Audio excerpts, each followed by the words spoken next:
I'm Milo. I'm an orange and white house cat. My human, the one everyone calls Erwin Schrödinger, is a physicist who shuts himself in his study all day, frowning at walls covered in messy equations. Most of the time, he's impossibly gentle with me. When I leave a trail of little plum blossom paw prints across his symbol-covered papers, he just sighs, shakes his head, and brushes his knuckles softly under my chin. On those late nights when the numbers refuse to behave, he scoops me into his lap, rests his chin on top of my head, and murmurs words I'll never understand. Wave function, probability, superposition. I don't get any of it.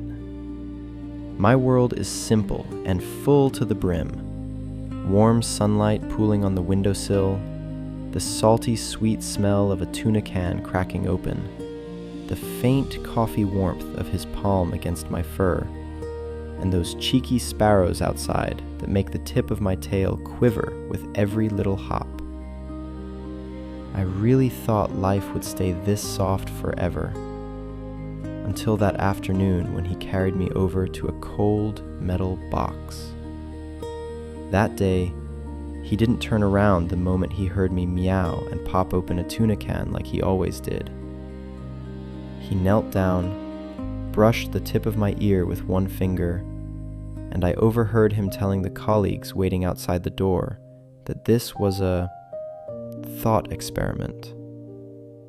I had no idea what a thought experiment was. All I saw was what waited inside the box. The fleece mat I loved to curl up on. A ticking metal tube. I later learned humans call it a Geiger counter, connected to a tiny hammer hanging from a spring, its tip aimed straight at a sealed glass vial. Inside was a bitter, nose-stinging clear liquid, hydrocyanic acid. One drop, and my eyes would close forever. Tucked deep in the back was a small, cold-glowing lump he called uranium. He explained that in the next hour, the atoms in that lump had a 50-50 chance. They might decay, or they might stay perfectly quiet.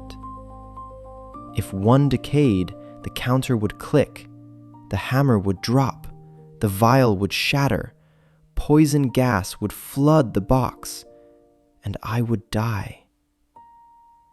If nothing happened, I'd be perfectly fine. I'd live. Then, he closed the lid. In the split second the last sliver of light disappeared, I heard his voice through the metal, soft and quiet. Until the box is opened, no one will know the outcome. Thick, suffocating darkness swallowed me instantly. The box was deathly quiet. Only the steady tick of the metal tube and my own heartbeat thudding against the cold walls, bouncing back to my pricked ears again and again. Later, I learned that outside this tiny box, the entire physics world was losing its mind over the very same experiment. Those humans said that according to their Copenhagen interpretation, until the box was opened and observed, the atom existed in a superposition, both decayed and not decayed at the same time.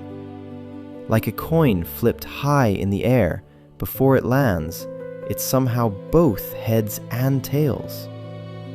And my fate was tied tight to that atom.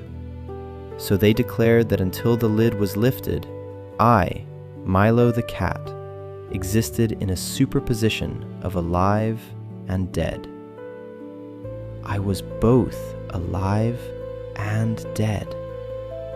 I was both grooming the fur on my paws and already still and breathless. I was both waiting for my human's tuna and forever unable to smell it again. Humans really are strange creatures. They fill page after page with dense equations, trying to pin down what's certain and what's uncertain. They stubbornly believe that only what their eyes see is real, that only their observation can take a floating probability and slam it into one solid truth. But they forgot something. Inside this sealed box, there was still me. I was the only constant observer in there. I could feel the softness of the fleece under my paw pads, the faint tremor of my whiskers brushing the metal wall, the rise and fall of my own breath in the dark. I could count the exact space between every heartbeat. I could smell the faint bitterness of the poison and hear the quiet rustle of my tail against the mat. To me, every single second in that box was certain, unwavering. If the atom decayed, the moment the hammer fell and the vial shattered, the gas would rush into my lungs. My body would slowly turn cold, and my thoughts would simply ebb away like the tide. In that moment, I would be dead, and I wouldn't even know I was dead. If the atom stayed quiet, I would sit safely in the box for the full hour. I'd yawn, smooth down my orange and white fur, maybe curl up and doze off. And I would know, with every fiber of my being, that I was alive. I would never, not for a single heartbeat, exist in some weird, both alive and dead state. Just like the sparrow outside can't be both perched on the branch and flying through the air at the same time. Just like my human's tuna can can't be both opened and still sealed shut. Humans call this a paradox. They've been arguing about it for nearly 100 years, going back and forth about what actually counts as an observation. Is it a human glance? A machine reading? Or just one steady breath from a cat like me? They don't know that in that darkness, I already had the answer. The lid was wrenched open and blinding light poured in. I squinted hard. A rush of familiar sounds flooded my ears. The scratch of a pen on paper, the wind outside the window, and my human's breath, catching sharply in his throat. In the human world, they say this is the moment the wave function collapses. The floating superposition snaps into one single, final outcome, the instant it's observed. But for me, there was no collapse, no miracle. Later, I learned my human never built this experiment to trap a cat in some absurd limbo between life and death. He just wanted to show his arguing colleagues how ridiculous it was to force the tiny quantum rules of the microscopic world onto the big, living, breathing one. How could an actual cat possibly be both alive and dead? But he never imagined that the cat in that box, me, would become the most famous cat in all of physics.